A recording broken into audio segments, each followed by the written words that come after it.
Good morning students. Binomial theorem part 12 बेटा हमारा चल रहा था लास्ट पार्ट में greatest integer type questions. Integer type question मैंने बोला था बेटा ये जो क्वेश्चन आएंगे always p plus root two की टाइप फॉर्म में आएंगे और बेटा इनका जो डिफरेंस होगा वो ऑलवेज फ्रैक्शन होगा, ठीक है ना। फिर मैंने आपको बताया था कि अगर ये जो फंक्शन है ये इरेशनल होगा क्योंकि रूट क्यू मेरा irrational, rational plus rational is also irrational, irrational into irrational is also irrational. तो मैंने कहा था इसको मैं आई प्लस एफ लिखूंगा, एफ मेरा 0 से 1 होगा और इसको मैं एफ डैश लिखूंगा, ये भी मेरा 0 से 1 होगा। अगर मुझे ऐड करना होगा तो मैं इन दोनों को ऐड कर दूंगा तो एफ प्लस एफ डैश हो जाएगा 0 से लेके 2 तक। और अगर माइनस करना होगा तो बेटा इसको मैं नेगेटिव करते ही इसकी रेंज हो जाएगी बेटा -1 से 0 तक। तो इन दोनों को माइनस करने पे बेटा f माइनस एफ डैश हो जाएगा बेटा -1 से 1 तक। और मैंने बोला बेटा अगर आपको ये पता पड़े कि ये जो पार्ट है अगर ये इंटीजर है तो 0 से लेके 2 के बीच में सिर्फ और सिर्फ एक इंटीजर आता है, वो आता है बेटा 1। और इसमें बेटा -1 से 1 के बीच में सिर्फ एक इंटीजर आता है, वो आता है 0, ठीक है ना। फिर मैंने बोला था बेटा कि अगर n मेरा ऑड हुआ तो सब्ट्रैक्ट करूंगा, n अगर इवन हुआ तो ऐड करूंगा। चलिए हम क्वेश्चन पे चलते हैं। क्वेश्चन क्या बोल रहा है, in n is a positive integer then integral part of 3 plus root 7 to the power n is a odd integer, prove that। ठीक है ना। पहली बात तो बेटा इंटीजर टाइप क्वेश्चन है, p plus root Q type question है बेटा, ठीक है। तो करने का तरीका देखिए बेटा। जो सबसे पहले बेटा मैंने काम की बात बोली थी, मैंने बोला था ऐसा क्वेश्चन आएगा कभी भी तो सबसे पहले काम तो मुझे यही लिखना है कि मैं इसको i प्लस एफ लिखूंगा और इसका कॉन्जुगेट जो होगा उसको मैं क्या लिखूंगा, एफ डैश लिखूंगा। इधर f की रेंज 0 से लेके 1 तक और इसकी रेंज 0 से लेके भी 1 तक। अब बेटा एक बात समझना कि हमें नहीं पता कि ये क्या है, हमें नहीं पता कि ये ऑड है या n मेरा ऑड है या इवन है, ठीक है। तो चलिए हम एक काम कर लेते हैं, मुझे प्रूव करना है कि ये जो वैल्यू है इसका जो इंटीग्रल पार्ट है i वो ऑड मुझे प्रूव करना है। क्या प्रूव करना है, ऑड मुझे प्रूव करना है, याद है ना। Is a odd integer, is a odd integer क्या इंटीग्रल पार्ट, ठीक है ना। इंटीग्रल पार्ट ये बेटा यहाँ पे आई माना है मैंने, तो मुझे आई को ऑड प्रूफ करना है। तो एक बार चलो हम ऐड करके देखते हैं। तो अगर मैं दोनों को ऐड करूंगा बेटा तो मुझे क्या मिलेगा 3 plus root 7 plus 3 minus root 7 is equal to I plus F dash, ठीक है। अब जरा बेटा काम की बात समझना, मैं जानता हूं a plus X to the power n plus a minus X to the power n is equal to 2 into odd term, याद है 2 इंटू ऑड टर्म, याद है 2a, ठीक है। तो अगर मैं इसको खूब बोलूंगा तो मुझे मिलेगा बेटा 2 इंटू ऑड टर्म, ये हो गया 2 इंटू ऑड। अगर मैं ऑड की बात करूं बेटा तो ऑड का मतलब फर्स्ट टर्म, तो फर्स्ट टर्म में बात करूंगा तो क्या आएगा 3 plus root 7 to the power 0। उसके बाद थर्ड टर्म का मतलब nc2 3 की पावर n माइनस 2 रूट 7 का स्क्वायर। तो बेटा अगर मैं काम की बात देखूं कि इसके अंदर इरेशनल नंबर क्यों बन रहा था, क्योंकि मेरा 7 के ऊपर रूट जा रहा था। तो अगर मैं रूट को हटा दूं तो मेरा वो इरेशनल बनेगा, इंटीजर बनेगा कि फ्रैक्शन बनेगा, वो बेटा ऑलवेज इंटीजर बनेगा। क्योंकि मैं जानता हूं बेटा 7 से 0 इंटीजर, एनसीआर जो होता है वो ऑलवेज इंटीजर होता है। एनसीआर क्या होता है, ऑलवेज इंटीजर होता है। 3 की पावर n भी क्या होगा, ऑलवेज इंटीजर होगा। तो फ्रैक्शन कौन क्रिएट कर रहा था, रूट 7। तो अगर मैंने रूट को हटा दिया तो बेटा वो भी क्या बन दे देगा, मुझे इंटीजर दे देगा। और अब जरा काम की बात समझना बेटा कि इसके अंदर अगर मैं ऑड टर्म्स लूंगा तो रूट की पावर जो होगी बेटा वो ऑलवेज इवन जाएगी, 0 2, अगला कौन सा जाएगा पावर 4 6।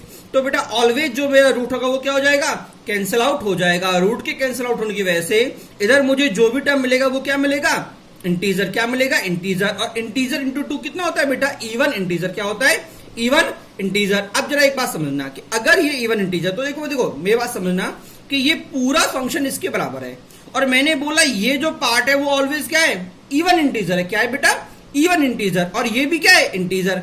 तो मैं जानता हूं अगर ये पूरा इंटीजर, ये भी इंटीजर, तो इंटीजर के साथ इंटीजर को ही ऐड होना पड़ेगा, तब मुझे यहां पे ये इंटीजर मिलेगा। अगर मैंने इंटीजर के साथ कोई फ्रैक्शन पार्ट ऐड कर दिया तो बेटा यहां पे मुझे इंटीजर नहीं मिलेगा। तो मैंने आपसे पहले भी कहा था कि अगर एग्जामिनर आपसे बोल दे कि f प्लस एफ डैश, मुझे एग्जामिनर इंटीजर बोलता है, क्या बोलता है, इंटीजर बोलता है, तो मैं वैल्यू क्या लूंगा, हमने अभी भी पढ़ा था कि f प्लस एफ डैश कहां से कहां तक होता है बेटा, 0 से लेके 2 तक। और 0 से लेकर 2 तक एकमात्र इंटीजर जो आता है वो क्या आता है बेटा, 1। तो मैंने कहा था f plus F dash is equal to 1, f minus F dash is equal to 0। बेटा इसको याद कर लो, ठीक है ना।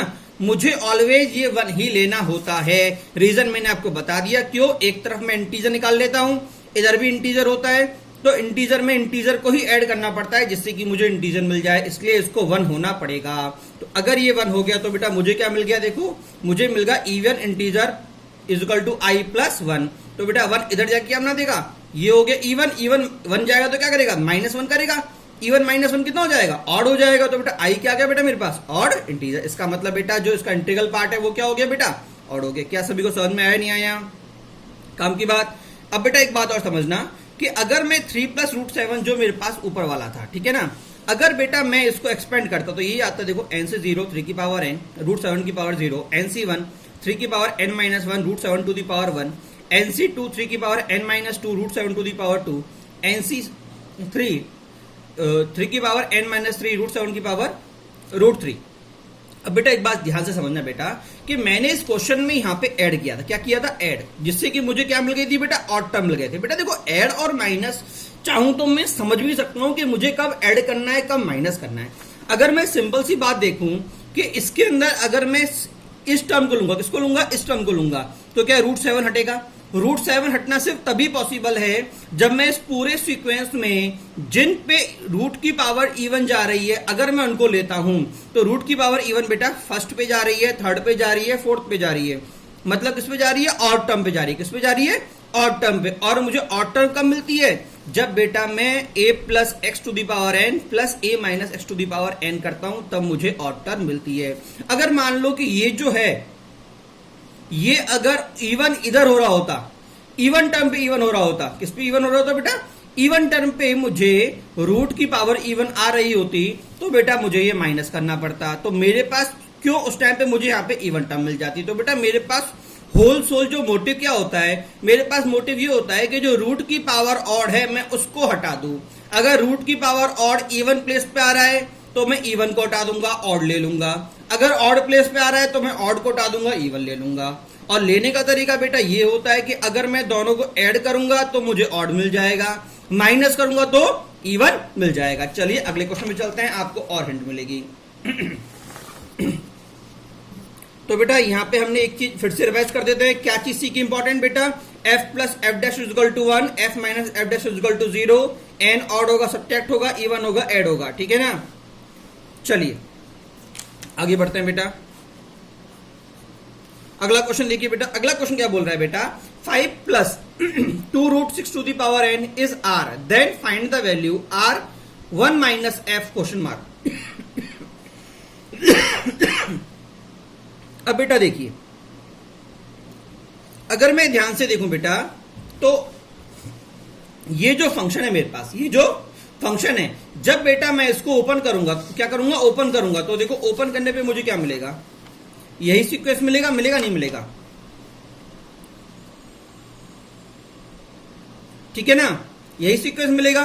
और देखो सेकंड टर्म पे क्या जा रही है, मेरी डिग्री क्या जा रही है, सेकंड टर्म पे बेटा मेरे पास डिग्री जा रही है इवन, क्या जा रही है, रूट जा रहा है। और मैं जानता हूं जब मैंने एक्सपेंड किया था तो रूट सेकंड, अगर ये वाली टर्म मेरे रूट थी, ये वाली टर्म क्या थी बेटा मेरी रूट थी, सेकंड टर्म अगर मेरी रूट थी, तो मैंने क्या देखा था कि जो इवन टर्म है वो मुझे प्रॉब्लम क्रिएट कर रही है। और इवन टर्म को हटाने का तरीका क्या था बेटा, ऐड करना। क्या था बेटा, ऐड करना। क्या था बेटा, ऐड करना। इवन टर्म का तरीका हटाने का तरीका क्या था बेटा, ऐड करना, से मुझे ऑड टर्म मिल जाए। तो बेटा अगर मैं इसकी बात करूं तो मैं क्या करूंगा, इसको ऐड करूं, क्या करूंगा, ऐड करूंगा। और अगर ऐड करूंगा तो ऐड करने पे बेटा मुझे यही तो मिला था, याद है, ऐड करने पे मुझे ये कम मिला था बेटा, ऐड करने पे, और ये कम मिला था बेटा मुझे सब्ट्रैक्ट करने पे। क्या समझ में आया नहीं आया, ये कम मिला था बेटा सब्ट्रैक्ट करने पे। तो अब इधर क्या बोल रहा है कि अगर ये है, इसको मैं अगर ओपन करता हूं तो मुझे ये वाला फंक्शन मिलेगा, रूट मेरा बेटा और इवन टर्म पे जाएगा, तो मुझे इवन टर्म को हटाना पड़ेगा जिससे कि मैं सिर्फ इंटीग्रल टर्म ले सकूं। तो इवन टर्म कब हटेगी, जब मैं ऑड टर्म लूंगा। ऑड टर्म कब होती है, जब मैं ऐड करता हूं। और अगर मैं ऐड करता हूं तो बेटा मेरे पास क्या होता है, f + f', f + f'। इसका मतलब बेटा f + f' is equal to 1 हो जाएगा।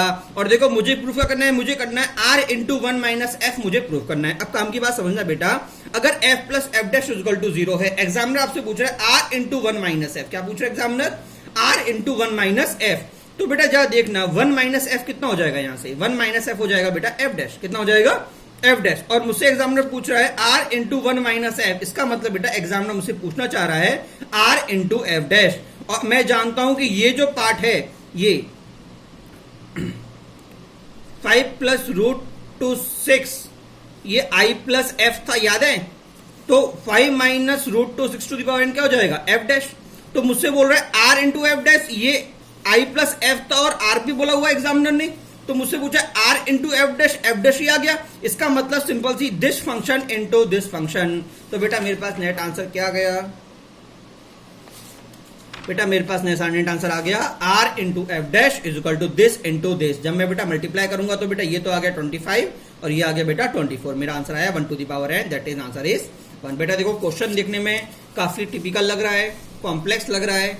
बच्चा देखता है सर ये क्वेश्चन है, आर दे रखा है, आर माइनस एफ निकालो, वहां पे एफ फ्रैक्शनल पार्ट है, तो बच्चा कंफ्यूज हो जाता है। तो बेटा ध्यान रखना, ऐसे क्वेश्चन में कभी भी देखे तो आपको ये चेक करना है कि मैं ऐड कर रहा हूं या माइनस कर रहा हूं। ऐड करूंगा तो प्लस करूंगा, माइनस करूंगा तो इंटू करूंगा, ठीक है। चलिए अगले क्वेश्चन की बात करते हैं। अगला क्वेश्चन बोल रहा है बेटा ऐसे क्वेश्चन में भी आगे और भी कराऊंगा जिससे कि आपका कॉन्सेप्ट और क्लियर हो जाएगा। अभी गैप दे रहा हूं जिससे कि ये बैक टू बैक ये थोड़ा कॉन्सेप्ट का आगे रिवाइज हमारा वापस हो जाएगा, जरा समझेगा। मैंने बोला बेटा क्वेश्चन नंबर 65 देखिए, NC0 plus NC1 into NC1 plus NC2 plus into NC2 into NC3 dot dot dot NCN minus 1 plus NCN। ठीक है, ये बेटा आपसे क्वेश्चन आपको एग्जामिनर ने पूछा है कि बताओ इसकी वैल्यू क्या है। तो बेटा समझना जरा, मैंने बोला देखो, मैंने कहा था ना प्रॉपर्टी क्या बोलती है बेटा कि अगर मैं प्रॉपर्टी बोलती है NCR इंटू NCR प्लस 1, तो मैं क्या बोल करता था कि दोनों की ऊपर एक बढ़ा दो n प्लस 1 और नीचे से जो बढ़ा है उसको ले लो, याद आया? तो बेटा अगर मैं दोनों को ध्यान से देखूं तो दोनों का ऊपर का पावर सेम, नीचे 1 का डिफरेंस, इसका मतलब n में एक इंक्रीमेंट हो जाएगा और नीचे बड़ा वाला ले लूंगा। क्या क्लियर हुआ? सिमिलर बेटा ये कितना हो जाएगा, दोनों n तो n प्लस 1 नीचे बड़ा वाला ये 2 आ जाएगा, ये कितना हो जाएगा n प्लस 1 ये 3 आ जाएगा, डॉट डॉट डॉट चलता जाएगा। अब बेटा काम की बात समझना कि इसको मुझे सॉल्व करना है, तो मैंने क्या किया देखो, इधर 1 है 2 है, n प्लस 1 n प्लस 2। मैंने क्या किया बेटा, मैंने इसको तोड़ लिया, मैंने n प्लस 1 और 1 को बाहर निकाल लिया, तो n प्लस 1 अपॉन 1 NC0 होगा। सिमिलर बेटा मैंने इसको भी तोड़ दिया, n प्लस 1 अपॉन 2 NC1 होगा।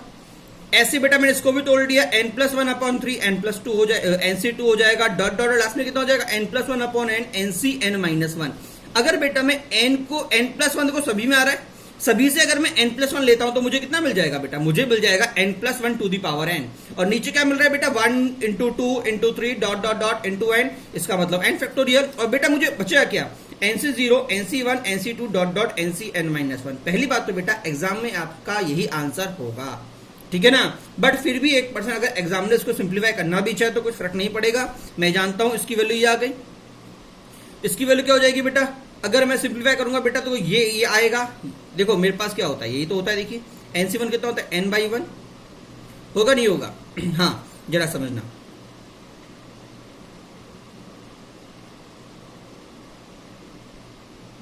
अगर बेटा मैं इसको ओपन करता हूं, क्या करता हूं ओपन, देखो अभी ये तो कितना हो गया 1 हो गया, ये कितना हो गया 1 हो गया।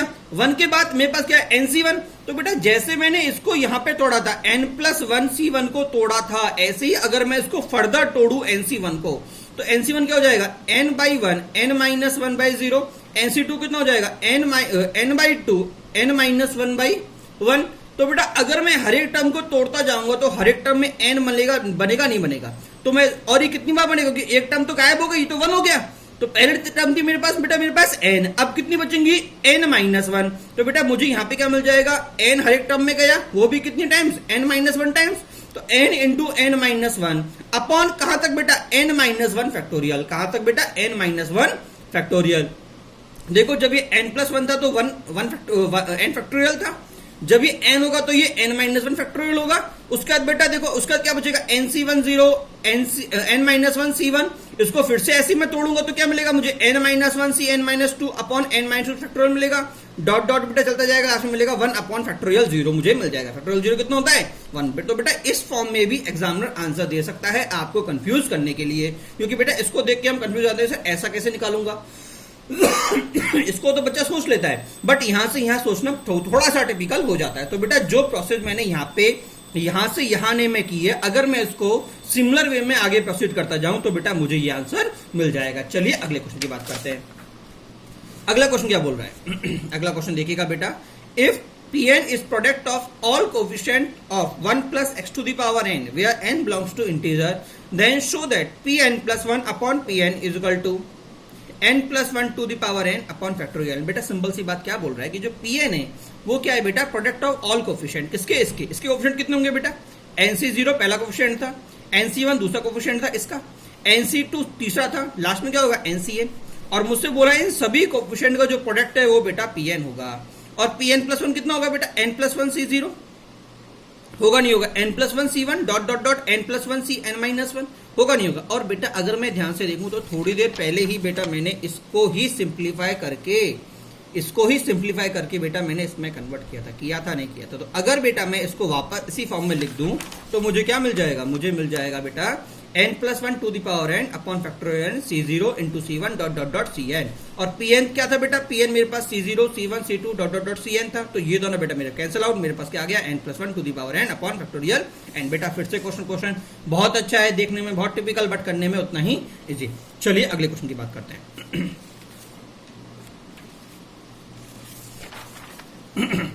अगला क्वेश्चन बेटा थोड़ा सा मैं अलग हटके ले रहा हूं। क्वेश्चन क्या बोलना चाह रहा है बेटा?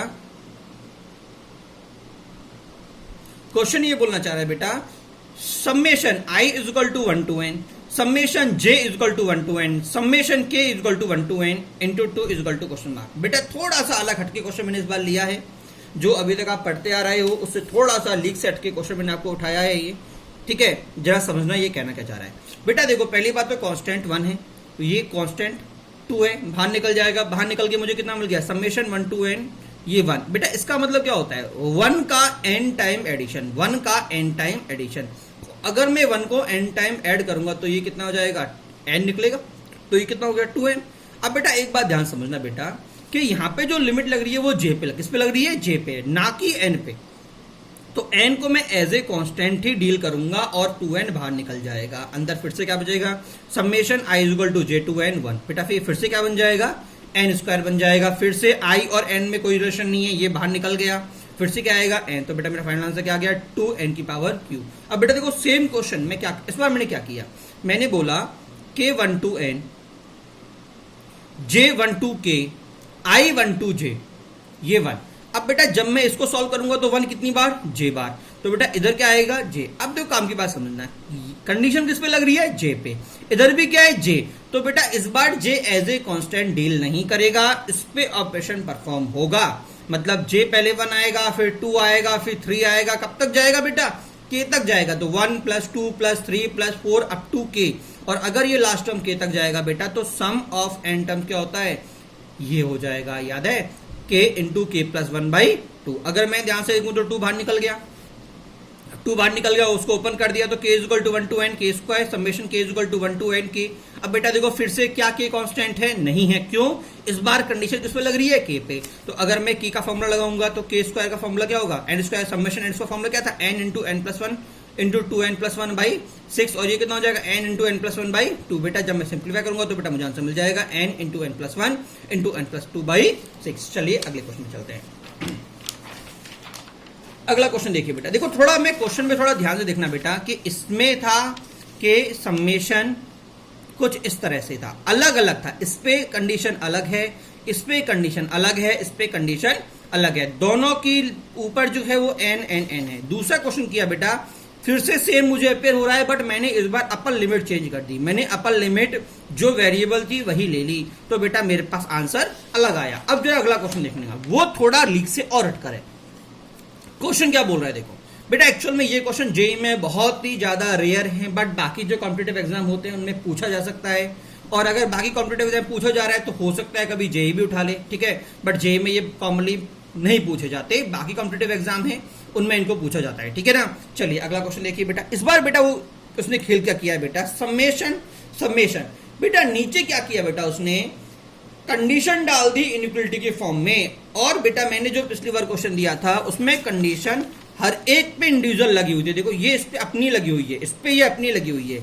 इस बार क्या है बेटा, देखो इस बार कंडीशन दोनों पे एक साथ कॉमन लगाई हुई है, i, j is less than equal to n and greater than equal to 1। तो बेटा अगर कभी भी ऐसा क्वेश्चन आता है तो बेटा इसका सिंपल सा मतलब होता है कि सम्मेशन के बीच में मुझे इनटू साइन लगाना है।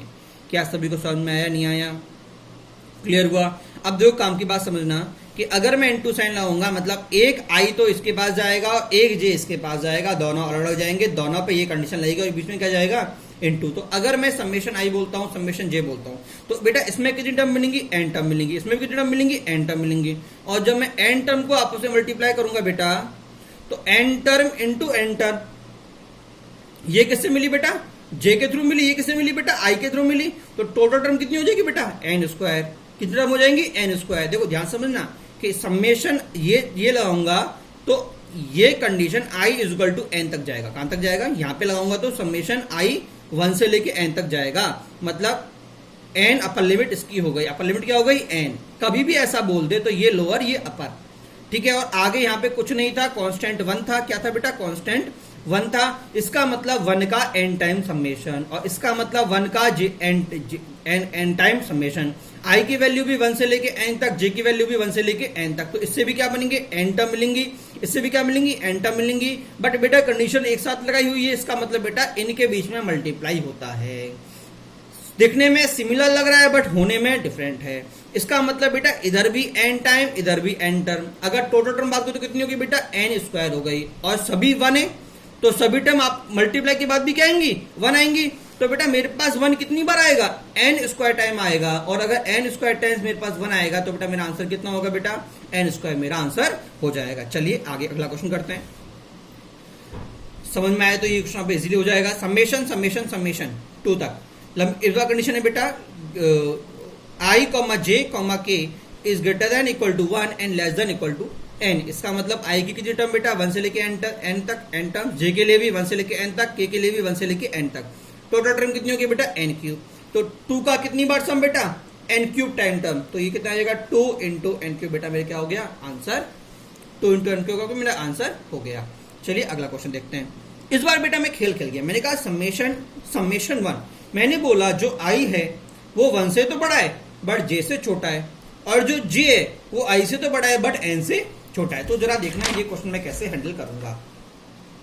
बेटा देखो अगर मैं सिंपल सी बात देखूं, देखो ये क्वेश्चन क्या बोलना चाह रहा है कि मेरे पास जो आई है वो जे है वो आई से बड़ा है और एन से छोटा है, और जो आई है वो 1 से बड़ा है और जे से छोटा है। तो बेटा जे कभी ना कभी एन जाएगा तो आई एन से छोटा हो गया, और आई कभी ना कभी 1 जाएगा तो जे 1 से बड़ा हो गया। बट बेटा कंडीशन इन दोनों पे भी है कि ये दोनों इक्वल नहीं है, एक छोटा है एक बड़ा है। क्लियर हुआ नहीं हुआ? इसका मतलब अगर मैं सिंपल सी बात करूं कि मुझे समझने वाली बात है कि मान लो मैं n टर्म्स तक टर्म लेता हूं, 1 2 3 4 5 6 7 8 n तक टर्म लेता हूं, तो अगर मैं इसमें से कोई भी 2 टर्म चूज करूंगा, देख लेना कोई भी 2 टर्म, सेम टर्म नहीं, कोई भी 2 डिफरेंट टर्म अगर मैं चूज करूंगा तो ऑलवेज उनमें से एक टर्म बड़ी होगी और एक टर्म छोटी होगी, ऑलवेज होगी। Choose any 2 term, no one term is one term, one number एक नंबर दूसरे नंबर से ऑलवेज बड़ा होगा, ऑलवेज होगा। और अगर ऐसा होगा इसका मतलब ये कंडीशन मेरी फुलफिल हो गई, और मैं इसको इसी सीक्वेंस में से चुन रहा हूं, इसका मतलब वो टर्म 1 से तो बड़ी होगी या इक्वल होगी और n से छोटी होगी या इसको होगी। तो बेटा इसका जो मतलब होता है बेटा, इसका मतलब यही होता है, indicate the selection of 2 number out of n number. क्या क्लियर हुआ नहीं हुआ? तो बेटा ध्यान रखना, देखो सिंबल्स, सेम सिंबल्स के अब तक कितने मीनिंग निकल चुके हैं। पहली बार मैंने पहला मीनिंग निकाला बेटा ये, दूसरा मीनिंग निकाला बेटा मैंने ये, तीसरा मीनिंग मैंने निकाला बेटा ये, और चौथा मीनिंग बेटा अभी मैं निकाल रहा हूं ये। ठीक है ना? ये बेटा बहुत रेयर है, बहुत एक्सट्रीम क्वेश्चन जिससे पूछे जा सकते हैं, बट फिर भी हम देख लेते हैं। ठीक है, क्योंकि यहाँ पे वो बहुत बेहतरीन है, पीएनसी का यूज कर लेता है। तो बेटा ये शो करता है बेटा number of selection from 2 numbers from n number, और बेटा n नंबर में से 2 नंबर चुनने के तरीके बेटा मेरे पास होते हैं nc2। क्या होते हैं? nc2। इसका मतलब ये जो होगा वो 1 कितनी बार आएगा बेटा, nc2 टाइम्स आएगा। तो बेटा मेरा आंसर कितना हो गया, nc2 हो गया। क्या सभी को समझ में आया नहीं आया? चलिए अगला क्वेश्चन देखते हैं, ये आता है कि नहीं आता है। देखिए बेटा ये क्या बोल रहा है, समेशन समेशन समेशन 2, 1 से बड़ा i आई से बड़ा जे से बड़ा के और के से बड़ा एन, मतलब मुझे 1 से लेके एन के बीच में जाना है। काम की बात समझना बेटा, मेरा आई कहां से कहां जा रहा है बेटा, 1 से एन जा रहा है, क्योंकि 1 और एन इंक्लूड नहीं है, तो टोटल टर्म कितनी हुई, n-2 हुई। जे भी कहां से कहां जा रहा है, 1 से एन जा रहा है, क्योंकि देखो कभी ना कभी इसके पास जाएगा ये। के भी कहां से आ रहा है, 1 से एन जा रहा है। काम की बात समझना, इसका मतलब अगर मैं ध्यान से देखूं तो मेरे पास फिर से 1 से लेके एन नंबर्स हैं, बट मुझे 1 और एन को इंक्लूड नहीं करना। और अगर मैं 1 और एन को इंक्लूड नहीं करूंगा, टोटल नंबर कितने हुए बेटा मेरे पास, n-2। और इस बार बेटा ऐसी कंडीशन कितने नंबर पे लग रही है, 3 नंबर पे। तो इसका मतलब क्या हुआ बेटा, इसका मतलब हुआ कि n-2 नंबर से मुझे 3 नंबर का चुनाव करना है। इसका मतलब आंसर क्या होगा, n-2C3। क्या सभी को समझ में आया, नहीं आया? क्वेश्चन फिर से थोड़ा सा लीक से हटके। चलिए अगले क्वेश्चन की बात करते हैं। देखिए क्वेश्चन क्या बोल रहा है बेटा, find coefficient of x⁴ in 2 - x + 3x² 6 question mark. बेटा देखो पहली बात तो बेटा अगर मैं इसको ध्यान से देखूं तो बेटा ये जा रहा है मल्टीनोमियल। क्या जा रहा है, मल्टीनोमियल, अर्थात 2 से ज्यादा टर्म मेरे पास है। मल्टीनोमियल सीरीज बेटा जेई के अंदर नहीं आती, ठीक है, बट फिर भी हम इसको पढ़ते हैं कि कई बार घुमा फिरा के क्वेश्चन वहां से पूछा जाता है, ठीक है, क्योंकि हम चाहें तो मल्टीनोमियल को बाइनोमियल की तरह भी हैंडल आउट कर सकते हैं। तो बेटा आगे हम मल्टीनोमियल थ्योरम पढ़ेंगे, उस टाइम पे हम एक तरीका और बताएंगे, क्योंकि वहां पे मेरे पास स्टैंडर्ड फॉर्मूला होता है, फॉर्मूले के थ्रू क्वेश्चन बनेगा, ठीक है। बट अगर आप फॉर्मूला भूल गए तो बेटा मैं इसको बाइनोमियल से कैसे करूंगा वो तरीका समझिए। मैं क्या करूंगा बेटा, 6CR1 मैंने इसको फर्स्ट टर्म मान लिया, किसको, इस पूरे को, तो 2 - x⁻6 - R1 3x² R1 होगा, नहीं होगा। अब बेटा मैंने क्या किया, इसको मैंने फिर से ओपन कर दिया, तो अपर लिमिट इस बार 6 - R1C R2, क्योंकि अलग नंबर होगा और R2 इससे छोटा होगा, ठीक है। और ये कितना हो जाएगा, 2⁻6 - R1 ये -R2 इंटू -x⁻R2 होगा, नहीं होगा। अब बेटा मैंने क्या किया बेटा, मैंने इसको वेरिएबल x और कांस्टेंट को अलग ले लिया, तो 6CR1 6 - R1CR2 2⁻6 - R1 -R2 -1⁻R2 into 3 into R1। ये तो बेटा क्या हो गया मेरा कोफिशिएंट, और x की क्या पावर चलेगी बेटा, x⁻2 R1 + R2। अब काम की बात समझना बेटा, एग्जामिनर बोल रहा है कि ये मुझे कितना चाहिए, 4 चाहिए। इसका मतलब मैं क्या करूंगा बेटा, मैं इसको 4 पुट कर दूंगा। अब क्या करूंगा बेटा, मैं R में जानता हूं R1 और R2 ऑलवेज, R1 और R2 ऑलवेज क्या है, इंटीजर है, तो मैं बेटा मैं इंटीजर डाल के चेक करूंगा और कंडीशन देख लूंगा कि ये मेरा पेयर अप होना चाहिए, मतलब R2 इससे छोटा आना चाहिए। तो पहली बात मैंने डाला, R1 को मैंने 0 डाला, जैसे R1 0 डाला R2 कितना आ गया बेटा, 4 आ गया, ठीक है। पहली बात तो ये मेरा 6 से छोटा, R2 इधर आ रहा है, तो अगर मैं 0 डालूंगा तो 6, तो ये ऊपर कितना आ गया, 6 ही आ गया, 4 मतलब वैलिड है, तो ये मेरा कंसिडर हो जाएगा। अगर मैं R1 को 1 डालूंगा तो 6 to R2 कितना आएगा, 2 आएगा। तो देखो अगर मैं इसको 1 डालता हूं तो ये हो गया 5 और ये हो गया 2, पॉसिबल है, तो ये भी मेरा पॉसिबल है। फिर मैं डालूंगा R2 को, क्या डालूंगा बेटा, 2। अगर मैं इसको 2 डालूंगा, क्या डालूंगा, 2, तो ये R2 कितना आ गया, 0, बेटा ये भी मेरा पॉसिबल है।